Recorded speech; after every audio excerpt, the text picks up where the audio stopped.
Just imagine, your neighbor has always been kind. She smiles every morning, helps everyone, and seems harmless in every way. But what if that kindness hides something much darker? A knock at the door in the early morning, a gray cloth bag with no name, a strange smell drifting from within, and the feeling of being watched from behind the curtain of Aunt c1t. The kind neighbor will make you question, who can we truly trust? Don't blink, because the secret hidden behind that gentle smile might change everything you've ever believed. A gray cloth bag was lying in front of the house. Min bent down to look at it, hesitant. Her breathing slowed as she noticed the mouth of the bag was tightly tied. A faint scent drifted out, a smell like wet soil mixed with rust. She reached out carefully to touch it. The texture was cold and sticky. Her heart pounded so hard it almost burst from her chest. The wind blew through the wooden fence, making the gate tremble softly. Min glanced toward Aunt c1t's house across the street. Every window was tightly shut. The cream-colored curtains swayed slowly, as if someone were inside. She could feel eyes watching her from the darkness. A sharp cry of a cat echoed by the fence. Min flinched and accidentally dropped the bag. Something inside shifted with a dull thud. She took a step back, breathing heavily. The smell grew stronger, spreading through the air like a whisper that carried dread. Min's throat tightened. It was not just the smell of rust anymore, it was the kind of stench that reminded her of something rotten, something long hidden. Her fingers trembled as she stared at the motionless gray bag. The morning that once felt calm now seemed to choke with silence. From across the street, the wind carried a faint creak. It came from Aunt c1t's house. The old gate moved back and forth, slowly, as if someone unseen had pushed it. Min's eyes darted toward it, her breath uneven. She had always known Aunt c1t as the kindest woman in the neighborhood, gentle, generous, never missing a smile. But now, even the sight of her house felt wrong. The house was quiet, too quiet. No birds sang on the roof, no footsteps echoed from within.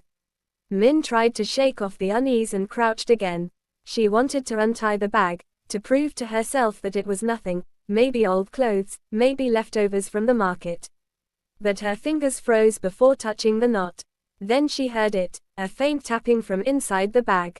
Once, twice, then silence. Her chest tightened. She stumbled backward, knocking over a flower pot.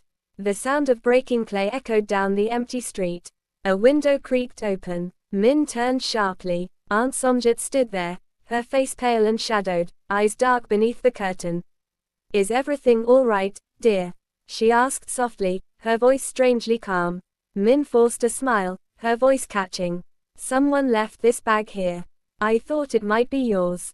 Aunt c1t's lips curved slightly, almost too slowly. Oh dear, maybe it is, she said, her tone too gentle, too smooth. Could you bring it inside for me? My knees are not what they used to be. Min hesitated. The request seemed ordinary, but her instincts screamed against it. Something in Aunt c1t's gaze felt cold, like glass. Her eyes did not blink, not once. And behind her, in the dim light of the room, something seemed to move.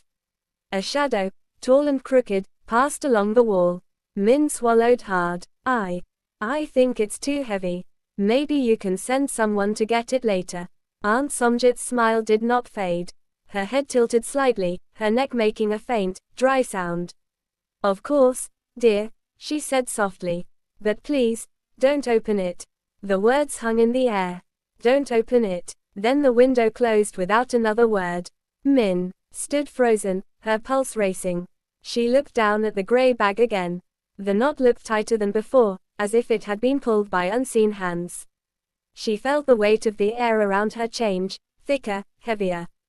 The sun that once glowed warm now seemed distant, filtered through a haze. She dragged the bag closer to her door, intending to throw it away later. But as soon as she touched it, a whisper reached her ear.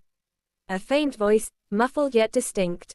Help me. Her heart stopped. She jerked her hand back, staring at the bag as it shifted slightly. The whisper came again, weaker this time. Please, help. Min's legs felt numb. She wanted to run, but curiosity rooted her in place. Her breathing came in shallow bursts as she untied the first knot. The rope was damp and rough, biting into her fingers. As she loosened it, a small puff of air escaped, carrying that same decaying smell stronger than ever. Her hands trembled uncontrollably. She pulled the bag open just enough to peek inside. What she saw made her blood turn cold. It was hair. Long, black, tangled hair. And beneath it, a face. Not lifeless, but moving. The eyes blinked weakly, looking straight at her. Min screamed and stumbled backward, falling onto the steps of her porch. The bag fell open completely. Inside was a young woman, bound and pale, her skin bruised and her lips dry. Her eyes rolled toward Min, pleading silently. Before Min could react, the sound of footsteps echoed from across the street. Slow, dragging. Aunt Somjit was crossing the road, her floral house dress brushing against her legs, her hands clasped together in front of her. Her expression was calm, almost serene. "Dear, I told you not to open it," she said softly.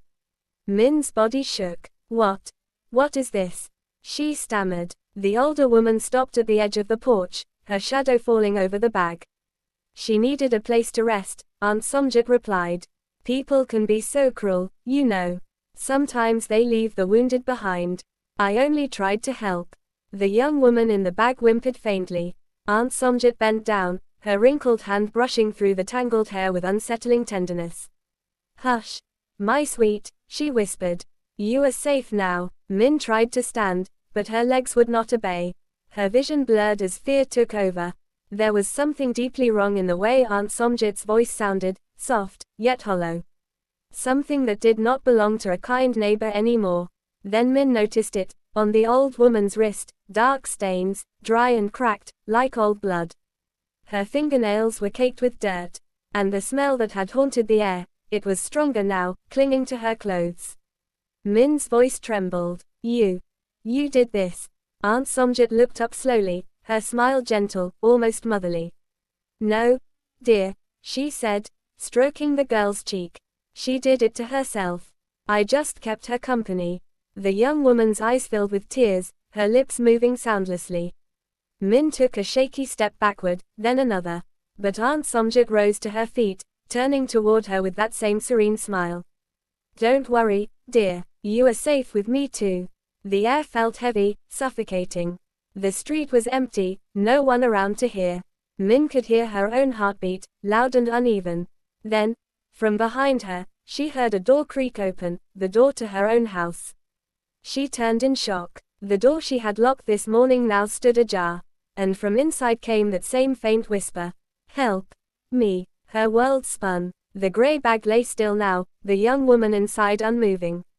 Aunt Somjit stood silent, her eyes no longer kind but deep and cold.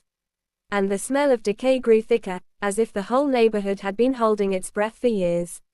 The wind stopped. The curtains across the street fluttered one last time. Min realized, too late, that kindness can hide things far darker than cruelty ever could. And as the shadows stretched across the ground, Aunt Somjit took one quiet step forward. "Let me help you too, dear," she said. Her hand reached out, cold, trembling, and red beneath the nails. The world around Min began to fade into silence. Only the faint rustle of the bag remained, like something alive waiting to breathe again. Min's vision blurred as the world tilted around her. Her body screamed for her to run, but her mind was frozen, trapped between disbelief and horror. Aunt Somjit stood just a few steps away, her presence calm but chilling. The warmth that once defined her smile had vanished, replaced by something hollow, something ancient and weary. Min stumbled backward until her hand found the doorknob of her own house. With trembling fingers, she twisted it open and fell inside, slamming the door shut behind her. Her breath came in gasps as she pressed her back against the door, listening. The silence outside was unbearable, too perfect, too still. Then came the soft tapping. Once, twice, from the other side of the door. Min covered her mouth, holding back a cry. Her heart pounded so hard she thought it might break through her ribs. And then, Aunt Somjit's voice, gentle as ever, floated through the wood. "Dear, you forgot your gift." Min's eyes darted to the floor. The smell of rust and decay was stronger now. It seeped under the door like a living thing. She turned and ran through the narrow hallway, past the living room, toward the kitchen where the back door stood. But as she reached for the handle, she froze. There was already someone there. A young woman stood by the back door, her face pale, her eyes empty. The same woman from the bag. Her lips parted, trembling. She helps everyone, she whispered. She never lets anyone leave. Min staggered backward, shaking her head. No. No. This is not real. But the woman's figure began to fade, dissolving into the cold air like smoke. The kitchen lights flickered, one by one, until darkness swallowed the room. And then, a hand rested on Min's shoulder. Cold, firm, familiar. She turned slowly. Aunt Somjit stood behind her, eyes calm and sad. You opened what was not yours, she said softly. Her voice no longer carried warmth, it carried weight, like a final lullaby. But it is all right now. You will understand soon. Min tried to scream, but no sound came. The lights burst with a crack, and darkness consumed everything. When the morning came, the neighborhood was quiet as ever. The birds sang again. The air was fresh, as if nothing had happened. Aunt Somjit's house stood across the street, its curtains fluttering lightly in the wind. A new neighbor moved in a few weeks later. An old woman greeted them with a gentle smile, offering a basket of cookies. Her name, she said kindly, was Aunt Somjit. And on that calm, sunny morning, no one noticed the faint smell of rust drifting through the air. Or the small gray bag resting beside her garden fence.